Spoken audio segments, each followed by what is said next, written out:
Hey folks, welcome back to Retirement Roadmap. My name is Evan with Master Plan Retirement Consultants, and with me as always, financial advisor Mark Fricks. Today we're going to be discussing taking income from the stock market. Is it possible? Is it advisable? Today we'll be discussing the ins and outs of relying on the stock market for income and why the old ways of retirement planning just no longer work. Mark, how are you today? I'm real good. How are you? I'm well. Glad to be here. Yes, sir. So can you talk to us a little bit about the old ways of retirement planning and income from the stock market? Okay, yeah, sure. So, first of all, you have to look back even further than that because the middle American mostly did not even participate in the stock market. Sure. Because until the 401k came out and the IRA came out, which was late 70s, early 80s, people really didn't have an avenue to the stock market. All of a sudden they had this opportunity to put money into this account, and they have all these mutual funds. And I remember the first 401k I signed up for was 1983. I was not in this business yet. And they tried to explain what it was, and I didn't understand. They said, well, just pick a couple of funds. And I said, well, which ones do I pick? And she said, well, pick the ones that did best last year. Which, it's like driving using a rearview mirror, right? But that's all I knew to do, so I did that, right? And I still never really understood what it was about, and what's that money for, and what's the tax implications. I didn't know what to even ask. So I guess my point is this: my granddad, he worked for a mill. I mean, he worked for like a cloth mill, and for like 35 years or whatever. And so he never participated. There was not even, I think he passed away in the mid to late 70s.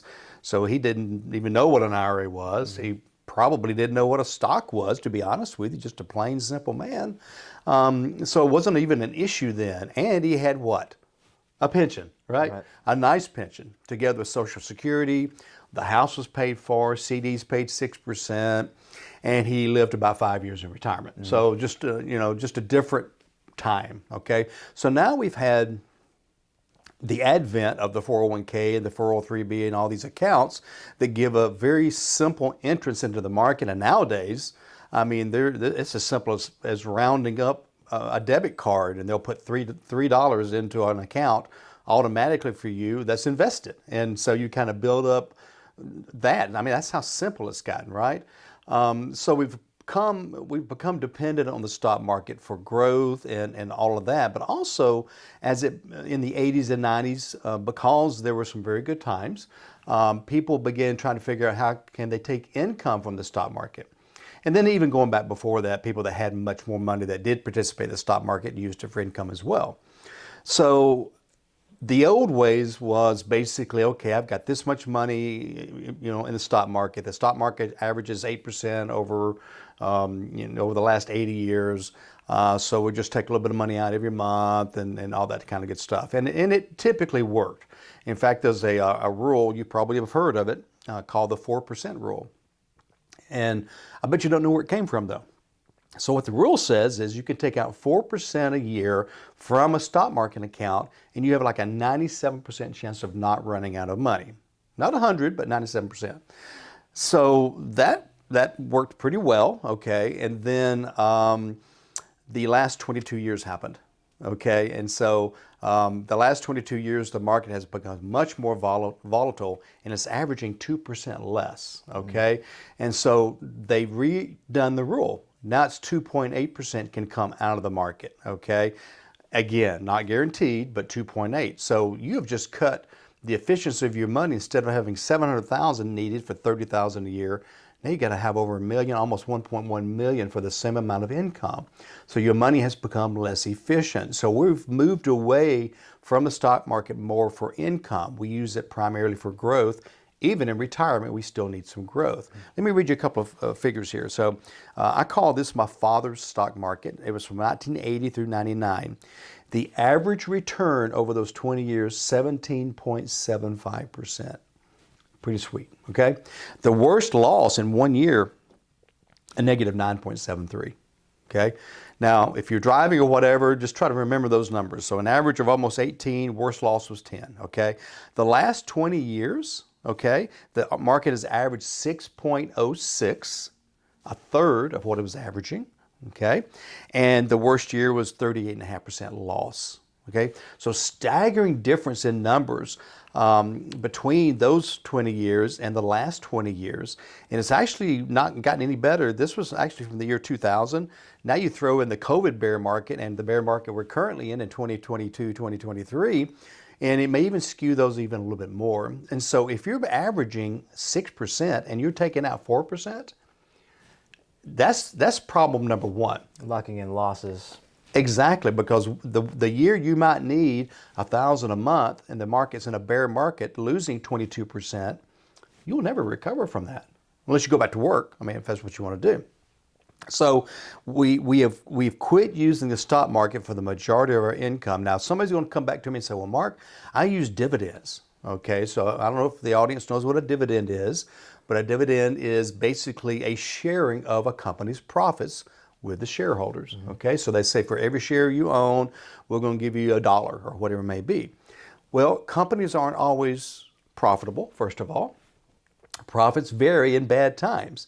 And I was reading an article not too long ago, and I could not find it again, but as I recall, it's like dividends are cut by 70% during recessions and bear markets. So do you want a 70% cut in your income? So dividends are not a guarantee. Now, it's a great way maybe to supplement your income, but you know, Evan, when I'm retired, I want to make sure I have a paycheck every month. And you want to know, as best you can, the exact amount that you're going to have to rely on monthly as well. Yeah, because my mortgage doesn't go down, right? If the market has a bad month and I'm only taking out dividends, and instead of it being a 5% dividend, it's a 2% dividend in my portfolio, where do I come up with the extra money? Do I dig into the market? Well, I'm selling low if I'm digging into a bad market. Right. So it's a vicious circle. So it's just not what we're doing now with modern retirement planning, modern income planning especially, is we want more stable sources because of the volatility. And you know, a lot of people ask me, why is the market more volatile? Is this a short-lived thing? Is this going to continue? I think it's going to continue and maybe get worse for three reasons. Number one is computer trading. Over 70% of all trades are done by computer without human interaction. Okay, so if all these computers get the signal to sell Coke, they're all going to sell Coke at the same time. What does that do? It drives the price in a different direction, much more quickly, and much more higher or lower than it normally would have done. Okay, so you've got that going on. Reason one. Reason two is worldwide economy. What happens in Ukraine affects us. What happens in Poland affects us. And then the third reason, I believe, is social media. And we talked about this in a show not too long ago about how social media can influence what people are thinking about companies. Also, boycotting.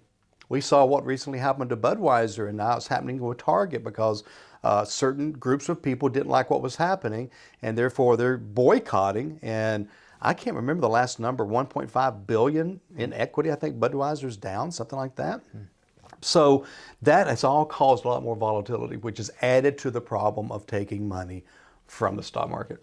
And folks, we're going to take just a moment to remind you to visit our website, masterplanretire.com. There you can find multiple retirement resources, links to the podcast, as well as the YouTube channel. Most importantly, there's a button that says schedule now. If you'd like to schedule your complimentary consultation with an advisor, with Mark Fricks himself, feel free to check that out. That will take you directly to his calendar. Find a time that works best for you. That can be in person in our office. That can be online via Zoom. That could be a phone call. But feel free to take us up on that complimentary consultation. Feel free to give us a call at the office as well. That's 770-980-9262. Now, Mark, if I do recall, I believe you have a little math lesson for our listeners and viewers today. Now, don't turn us off. Yeah, don't turn it off yet. We've got some numbers to show you. We'll put them up on the screen if you are watching us today. But if you're just listening, we'll try to talk you through what is what's actually happening. Sure. Yeah, there's a math equation. Actually, it's a principle that I learned in middle school. They probably teach it in kindergarten now. I don't know, but it's called the commutative property of mathematics. I think it's that's not that easy to say. That's a disease. communicable disease, I believe. So what this property says is it says whatever order you multiply in, you get the same sum. So 1 times 2 times 3 will give you the same sum as 3 times 2 times 1. Okay, try it out if you want. Test me. It's true. Okay, so I've tried it several times.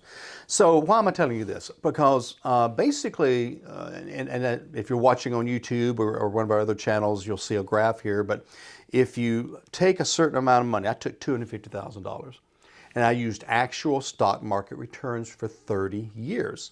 I ended up with $2.5 million. Okay, then I came in on the other column. I said same 250. Same 30 years, but I'm going to flip the returns. I'm going to change the order of the returns. Would I get a different number? If you were listening 30 seconds ago, you would say no. It doesn't matter what order you multiply in. Okay, so why are you telling us this? What's this got to do with anything? Okay, so hang with me here. Now, if I do the same thing, but I add something else to the formula, I add withdrawals. I need money coming in, so I'm going to start taking money out of this growth account over a 30-year period. Okay, so going from, I don't even know the years here, is from the 90s into the 20-somethings, whatever, it doesn't really matter. But the money, actually, I had a little bit of money left over, even though I was taking out $20,000 a year. I had $250,000, taking out 20 a year. But it just so happened the first 10 years, I only had like 1 or 2 negative years. And so I really built up some money, and it allowed it to last a lifetime. I go over to the other side, same scenario, okay, $250,000, taking out $20,000 a year, but reversing the returns. I ran out of money in 10 years. And so we call this the risk of sequence of returns. The risk comes where the returns fall. So just imagine this for a minute. Let's say you retired in 2007, taking out whatever it is, $20,000 a year out of your stock market account. Well, what happened in 2008, 2009? We lost 56%. So you just depleted half your account, plus you were already taking money out, and you're taking money out during the depletion. You're out of money in 6 or 7 years, okay? So if I could tell you where the next bear market was coming, we might could avoid this. I don't have that capability, okay? I've got this little magic 8 ball that I can ask questions. It's never right, okay? So that's something we have to find a way to fight. How do we fight the fact that the market is volatile, it's getting more volatile, but we need a steady paycheck? And we know that depending on how the market does and where it does it, it could accelerate our losses and accelerate us running out of money. So you mentioned pensions and 401ks earlier. One key component or difference between the two is that the pension placed all risk and responsibility on the employer. Correct. When they moved over to 401ks, all of the responsibility was then taken off of the employer and put onto the employee. They're not dumb. They're not dumb. And also, you know, there are some pensions left. We have a lot of federal workers, but by and large, they are disappearing. Mm-hmm. We've spoken why we shouldn't rely on the stock market for income primarily. 401ks being the responsibility of the employee. Okay, so if that responsibility is on the individual retiree, what are they supposed to do? How does one create income in retirement from their assets? So this is what's really changed about retirement and income planning over the last 10 to 15 years, and especially over the last 7 or 8, because the tools have become so much better. What we do, Evan, is, as you know, is we create what we call a personal pension plan. So we take some of that 401k and we put it in a separate type of tool. So instead of it being a volatile tool, it's a protected tool. So rule number 1 is it can't lose money. It can only gain money. And it gains money with the stock market. It's not in the stock market. Okay, the insurance company says, okay, the market made 12, we'll give you 10. Market made 6, we'll give you 4. Market made a negative 12, we'll give you a 0. Okay, can't lose money. So now we've stabilized it. Okay, and then we turn around and add a rider to it, and usually it's a zero cost rider, and this tool is a zero cost tool, by the way. And that rider basically says, okay, we're going to grow the money alongside your cash. We're going to call it an income rider. And when we turn it on, not only is it going to be a bigger number, but it's guaranteed for life, just like a Social Security and like a pension. But you know what the biggest problem is with Social Security and pension? Is if you pass away, whatever's left in it, you don't get. okay? Social Security doesn't send you all the rest of the money you paid in to your heirs if you pass away. A lot of annuities work that way, but this personal pension plan is actually an annuity that has a death benefit. So if I pass away after 5 years of payments and there's still $500,000 left in that, guess what? It goes to my kids, it goes to my grandkids, it goes to wherever I want it to go. We have solved the problem of pensions and annuities, because the big slam against annuities for a long time was, well, my mom had one, 5 years later she passed away and they kept all of her money. Well, it wasn't the right kind of an annuity, okay? So there's about 90% of them out there that I wouldn't touch. The 5% or so that we use have that death benefit and have that guaranteed growth, have the guaranteed of not ever losing any money, and having the guaranteed of being able to go close to market rates. And so it is the perfect tool. Now, 10 years from now, it could be something different. But right now, it is the perfect tool to have that same guaranteed paycheck. In fact, we got a couple of companies that check every year will typically increase, so it can keep up with inflation, right? Now, most pensions no longer have an inflation factor. If you're getting $1,000 a month, that's $1,000 a month for the next 30 years. These actually have an inflation factor built in, so that every year or every other year it goes up by a certain percentage. And so I don't know if y'all have experienced inflation over the last year or two. If you've been to a grocery store or anywhere, you've seen it, right? And so in retirement, Social Security doesn't keep up with inflation. Most pensions don't keep up with inflation. These do. Which is why we also have the growth buckets as well. Remember when I said we took some of the 401k and created this private pension plan? I still want something over in the IRA or 401k being managed, professionally managed, so that we don't experience the deeper parts of the bear market. Better growth on the top end. We still need that backup money for inflation, higher taxes, just those things we want to do. I mean, I kind of want to enjoy retirement, right? I want to take a cruise. I want to go to the Bahamas. I might want to buy a lake house. So I still need that growth, but I've got to have that guaranteed income first. If my income's not taken care of, the growth doesn't matter nearly as much. I'd go back to one of our previous episodes titled The Color of Money, and it really breaks apart the differences between these annuity accounts that we'll use for income and then the market accounts for growth to beat inflation, that kind of stuff. And of course, that's a little bit different on how that's split up between client. Each client, is a little bit different for sure.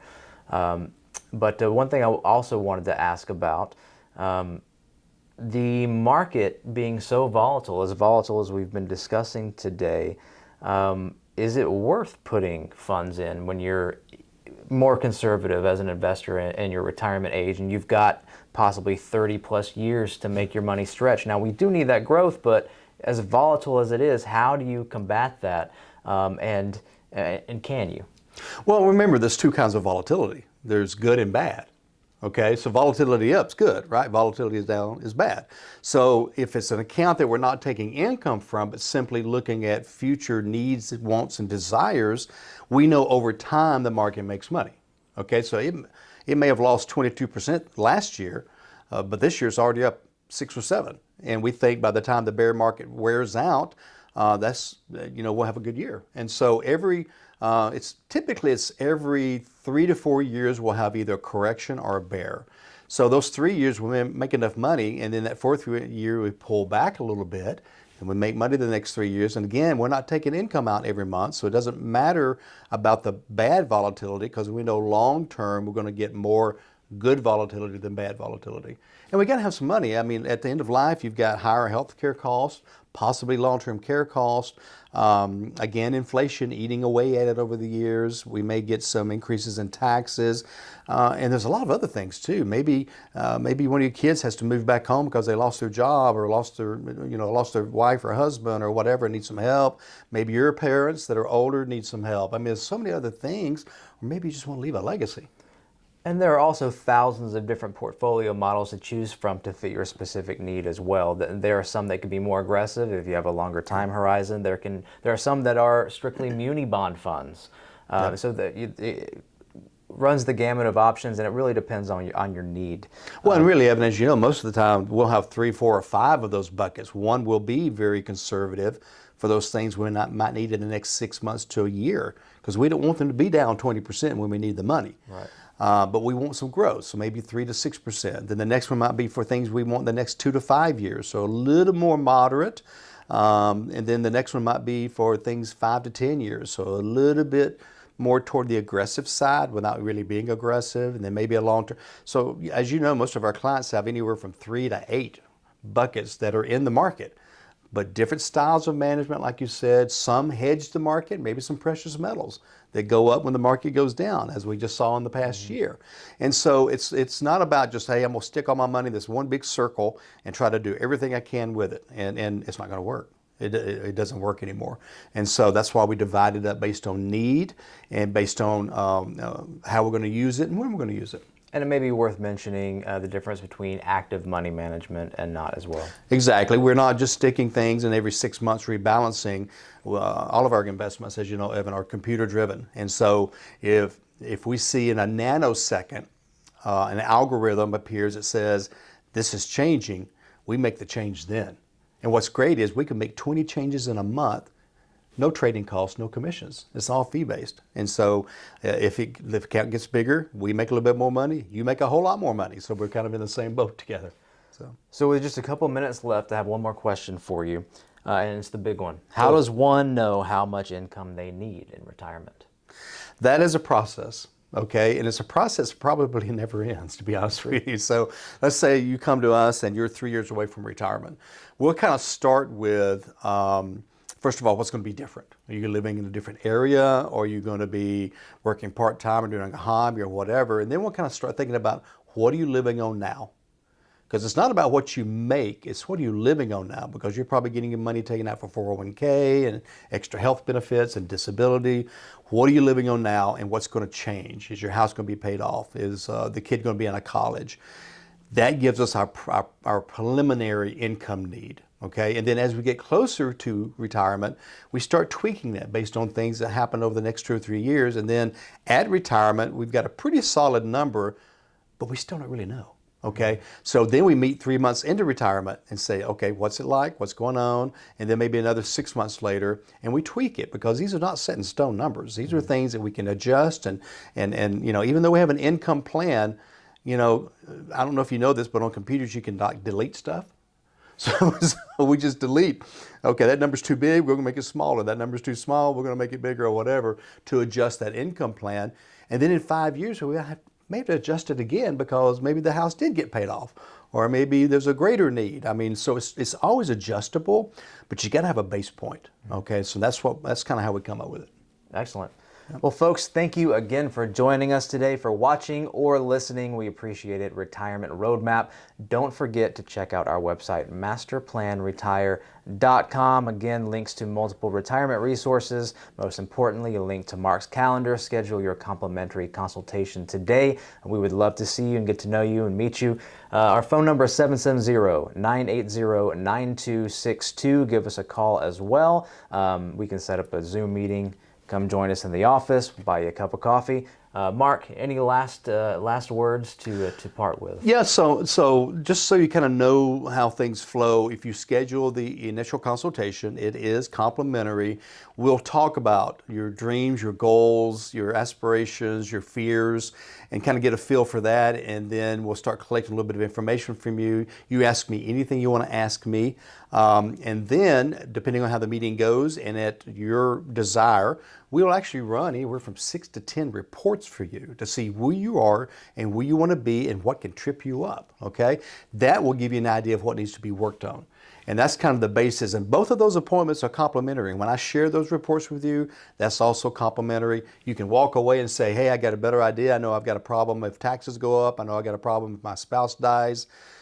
If you want to work with us, though, we'll talk about how that works and solve those problems too. So schedule an appointment. Otherwise, until we see each other again, remember, plan well and prosper. Take care.